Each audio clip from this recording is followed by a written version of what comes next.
Diz aí! Você pergunta, o Panzi responde.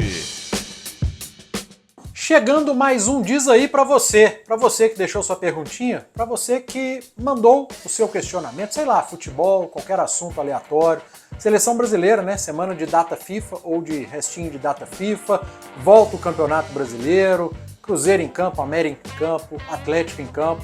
Então você que mandou sua pergunta, eu venho aqui no YouTube da Itatiaia para responder. Bora começar. Primeira pergunta é sobre seleção brasileira, né, do José Antônio Magalhães Diniz. Pô, seu sobrenome é Diniz e a pergunta é de propósito? Panzi, dinizismo é modinha? Vou te chamar de Diniz. Ô Diniz, não é modinha. Eu não vou fazer igual o Casagrande, né? Eu não acho que o dinizismo veio do nazismo.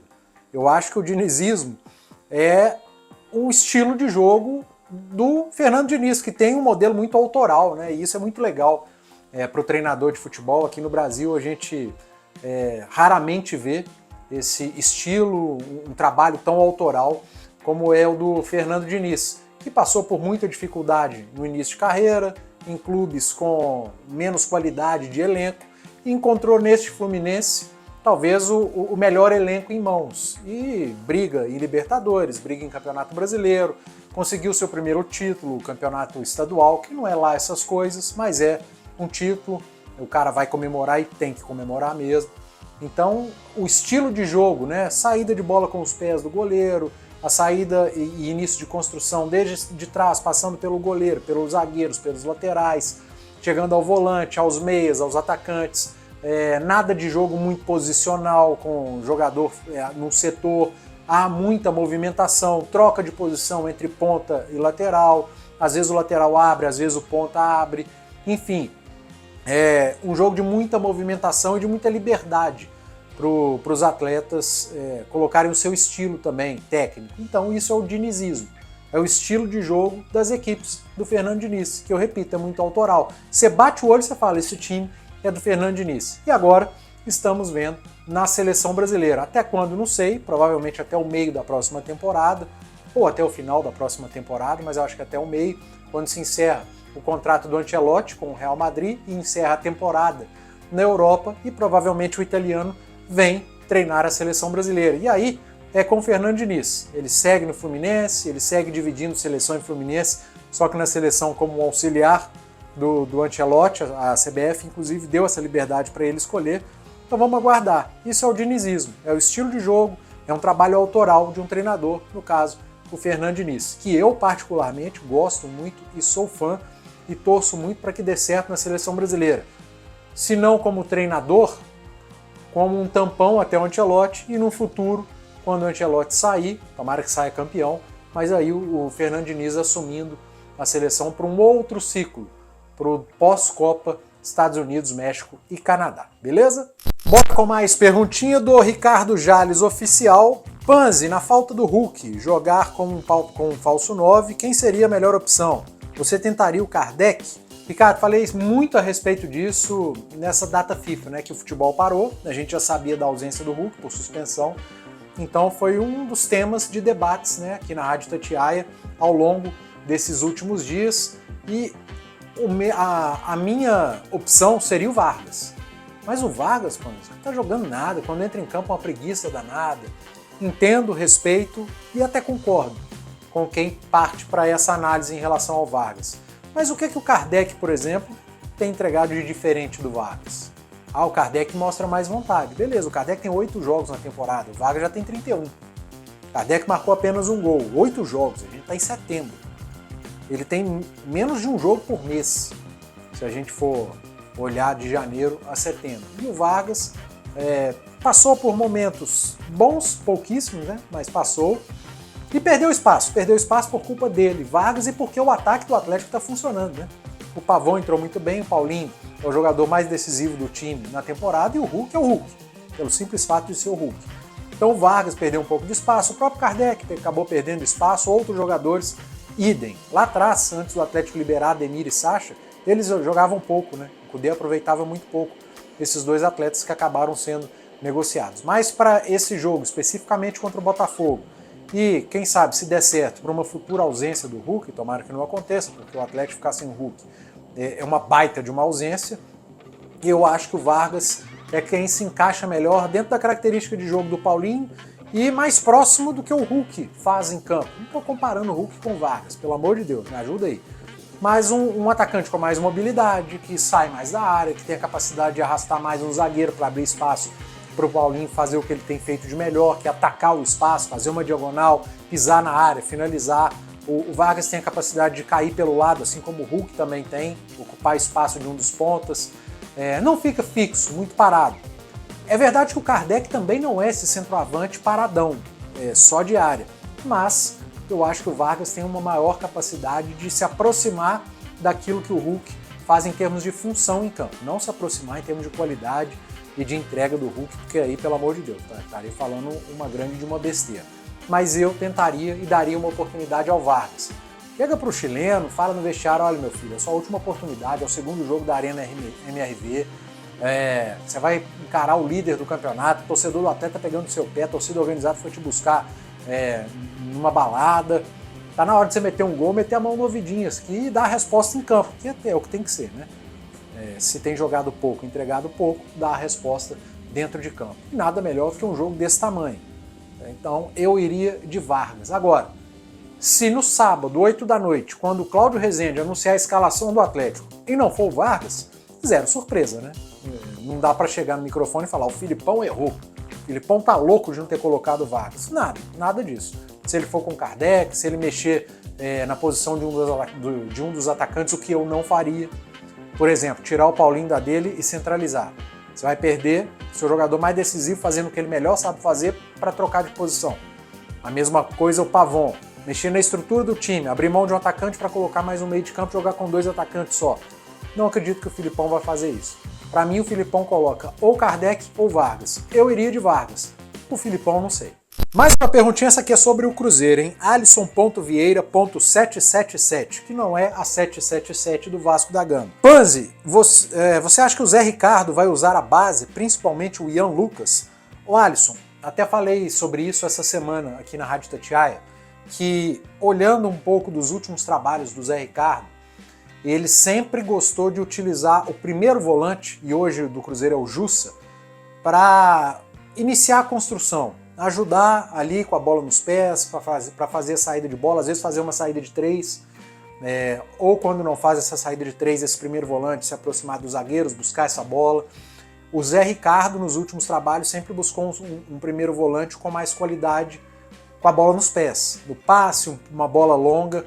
Eu não consigo enxergar toda essa qualidade no Jussa. Pode ser que o Zé Ricardo abra mão desse primeiro volante, ou ali na frente troque o Jussa, e aí pode ser o Ian Lucas, que tem mais qualidade com a bola nos pés. Ian Lucas tem menos capacidade de marcação em relação ao Jussa. Então você tem que pesar. O que o Cruzeiro está precisando nesse momento? Um volante mais marcador, o Cruzeiro está com problema defensivo, ou o Cruzeiro precisa de mais qualidade na saída de bola? O Cruzeiro precisa fazer com que essa bola chegue com mais qualidade nos seus meias, nos seus pontas, nos seus laterais e atacantes. É o Zé Ricardo que vai pesar isso no dia a dia e nos jogos. Ele está começando agora, tem que dar um desconto. Acho que para o primeiro jogo, contra o Santos, não vai mexer tanto. Aí pode ser que o Jussa permaneça, mas com o passar do tempo, com o passar dos jogos, dos treinos, pode ser que o Zé Ricardo observe o Ian Lucas ou outro nome, o próprio Lucas Silva, né, recuar o Lucas Silva para fazer esse papel de primeiro volante, que não tem dado certo, não deu certo no Grêmio, por isso ele saiu de lá. O Lucas Silva já não é mais aquele marcador lá de 2013, 2014, nem lá era muito. Mas foi ficando mais velho, perdendo um pouco da capacidade física, e hoje o Lucas Silva entrega muito mais como um meia, como um terceiro homem de meio de campo, até como um segundo homem de meio de campo do que como um primeiro volante. Mas, se ele virar primeiro volante no Cruzeiro do Zé Ricardo, certamente a qualidade de passe, a saída de bola vai melhorar muito. Então eu estou muito atento. Agora, falar de outros nomes da base, sinceramente, eu acho que não tem espaço. O Kaique, por exemplo, é um jogador de seleção brasileira. Mas o Cruzeiro e o Zé Ricardo, eles vão tirar... O Zé Ricardo vai tirar o Marlon, um dos melhores laterais esquerdos do primeiro turno do campeonato, mesmo com o Cruzeiro indo mal. Individualmente o Marlon se destacou, foi muito bem. Inclusive o futebol russo está querendo levar o jogador. Eu acho que não tem espaço para o Kaique no momento, a não ser por uma suspensão ou uma lesão do Marlon. Na lateral direita, a mesma coisa. não vejo espaço sendo dado pelo William, que tem jogado bem, o Cruzeiro até trouxe o Palácios. Então não vai usar base. Sistema defensivo, o do Cruzeiro está entre os melhores do campeonato, está entre os 5 melhores. Não há por que mexer tanto. Não acredito que o Zé vá mexer. E lá na frente, o Wesley, Bruno Rodrigues, o Rafael Papagaio, o Gilberto, essa turma tem qualidade. Daqui a pouco volta o Matheus Pereira, o próprio Vital. Eu não consigo ver espaço para a base. Principalmente no momento que o Cruzeiro precisa entregar resultado. Você vai jogar isso nas costas, nos ombros da garotada? Eu acho muito difícil o Zé Ricardo usar muito mais a base do que os treinadores anteriores vinham usando. Acho que pode ter uma chance para o Ian Lucas, para o Kaique, uma vez ou outra. Agora, para outros, o que aparecer para mim vai ser uma grande surpresa. Não consigo vislumbrar. Bora para mais uma perguntinha aqui no Diz Aí, e quem diz é o James.tel.359. James ou James, mas acho que é James. James ficou mais chique. Panzi, você imagina que no retorno do Campeonato Brasileiro vai subir a produção? Imagino, James, que você esteja perguntando no geral, né? Não só dos times daqui. Tomara que os daqui subam, né? Porque não fizeram um grande turno. Para começar pelo América, que foi lanterna quase que o turno inteiro. O turno inteiro, praticamente. O Cruzeiro teve um bom início, depois uma queda brusca, muitos jogos sem vencer. E o Atlético, que dentro da expectativa que foi criada, fez um primeiro turno muito abaixo desta expectativa. Então, imagino que os três daqui têm capacidade para subirem de produção. O América não tem um elenco para ser lanterna para brigar em zona do rebaixamento, pelo amor de Deus. O elenco do América pode e deve entregar muito mais. O Cruzeiro está ali, fazendo aquele campeonato que a gente imaginava, né, de 12º, 10º, às vezes 14º, mas pode entregar mais. Já entregou mais no início do campeonato, né? O Cruzeiro precisa qualificar melhor ali o último terço do jogo, a finalização, o último passe, o acabamento das jogadas. Eu acho que se o Cruzeiro melhorar isso, a tendência é que melhore na competição. E o Atlético tem um elenco com capacidade de entregar muito mais, né, gente? O Atlético não tem um elenco de meio de tabela. Nunca achei que foi um elenco para ser campeão, para brigar por título. Mas para brigar por G4, G6, pelo amor de Deus, tem de sobra qualidade nesse elenco para isso. E à medida que o tempo foi passando, o trabalho do Filipão vai encaixando, os jogadores entendendo melhor a ideia de jogo, a Arena MRV, que eu acho que pode ser um fator que acrescente para o Atlético, né, motivacional, de confiança, enfim, é uma novidade. Eu acho que isso tudo pode ajudar. Em relação ao restante do campeonato, talvez tenha uma queda de produção do Botafogo, não brusca, mas há a chance de ter essa queda, normal, e outras equipes possam se aproximar. Palmeiras, o próprio Grêmio, que tem jogo a menos, que faz um ótimo campeonato, o Flamengo, que a gente nunca pode descartar, e aí o Campeonato Brasileiro ganhar um pouquinho mais de emoção na sua ponta de cima da tabela. E briga por G4, G6, Sul-Americana e rebaixamento, isso aí vai até o final, eu não tenho a menor dúvida. E todo retorno costuma ser melhor, porque ele é uma consequência aí da janela de meio de ano, as equipes se qualificaram, muitos times saíram das Copas, Copa do Brasil, Libertadores, Sul-Americana, e se dedicam mais ao Campeonato Brasileiro. Então a tendência é que o Brasileirão no retorno melhore tecnicamente, melhore em termos de disputa, de competitividade, de entrega dos atletas física, porque focam apenas numa competição, a maioria dos clubes. Então a tendência é que sim, que no retorno o Campeonato Brasileiro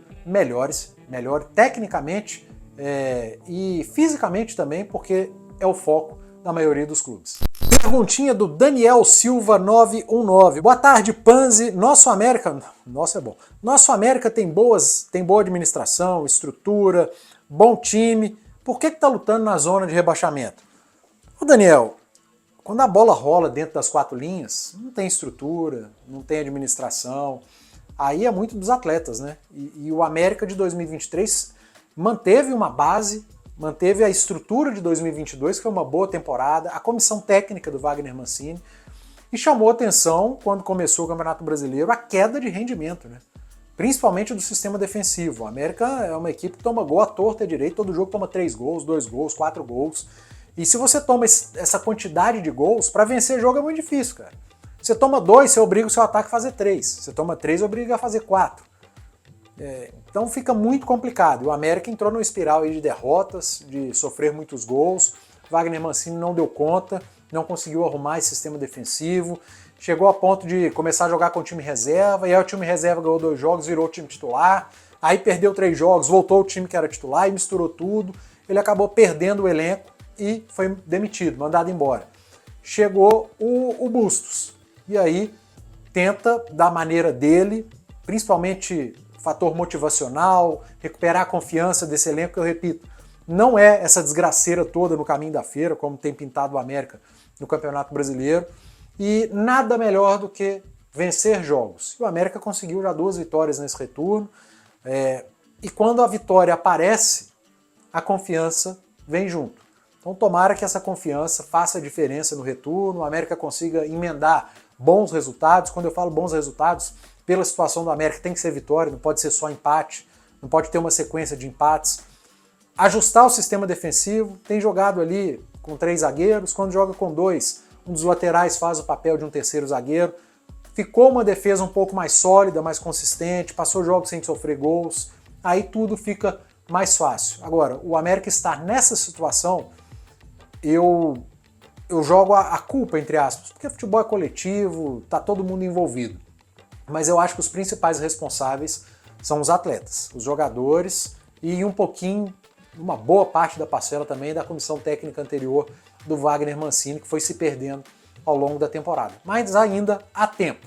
A administração do América é muito boa, a gente sabe, um clube que tem estrutura, centro de treinamento, estádio próprio, mas o futebol, quando a coisa não encaixa dentro das 4 linhas, fica difícil. Tomara que o América consiga encontrar um rumo no retorno para sair da situação. É difícil? Muito, tá muito complicado.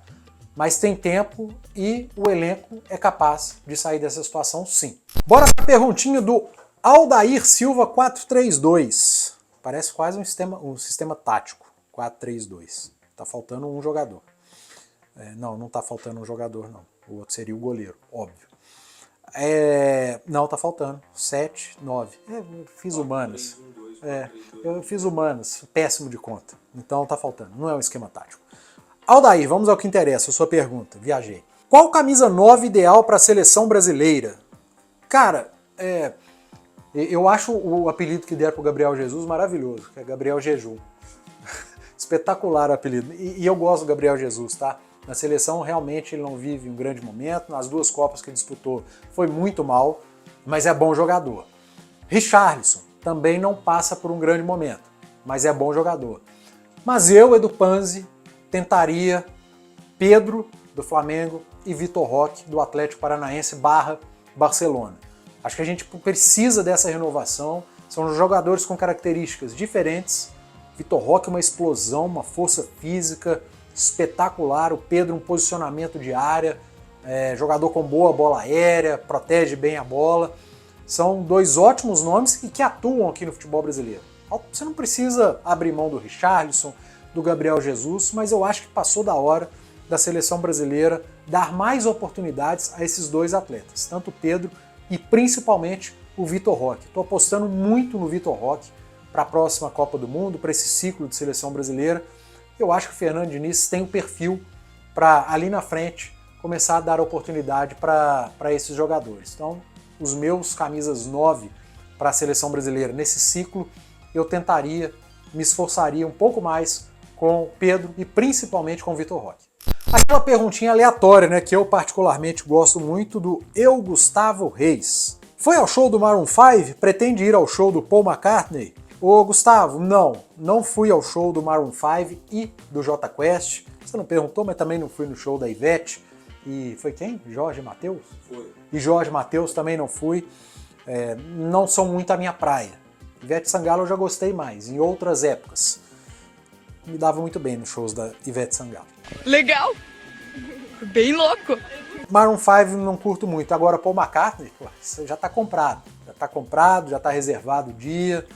Vou com certeza. Já fui em alguns shows do Paul McCartney, aqui em Belo Horizonte fui em 2, fui no Rio de Janeiro, fui em São Paulo e vou nesse agora da Arena MRV em dezembro. Showzaço imperdível, quem curte Beatles, quem curte os grandes nomes da música, principalmente internacional, o Paul McCartney é uma lenda viva. Até você que não gosta tanto, se tiver a oportunidade, vá. Vá pelo simples fato de ser Sir Paul McCartney. E eu, graças a Deus, tive a oportunidade de ir a shows do Paul McCartney e do Ringo Starr. George Harrison e John Lennon não pude ir e nem pretendo. Vai ser um prazer enorme em mais um show de Paul McCartney. E todo show bom, e eu gosto de rock, todo show bom que tiver, seja na Arena MRV, no Mineirão, ali no Marista, né, ali na Nossa Senhora do Carmo, no Mineirinho, que daqui a pouco tá de volta. Tem que ir, gente. Show é bom demais. Não é dinheiro gasto, é dinheiro investido. E eu estarei lá no Paul McCartney. Valeu, galera, você que acompanhou até aqui todas as respostas das perguntinhas. Lembrando, apareceu a caixinha de pergunta no Instagram da Itatiaia, @ItatiaiaSport, @ItatiaiaOficial. Você diz aí, manda sua pergunta, qualquer assunto, culinária, astronomia, futebol, até futebol, qualquer coisa. Você pergunta, eu venho aqui no YouTube da Itatiaia, no @ItatiaiaSport responder. Aliás, não se inscreveu? Inscreva-se. Não curtiu? Curta. Não comentou? Comente. Valeu, até a próxima!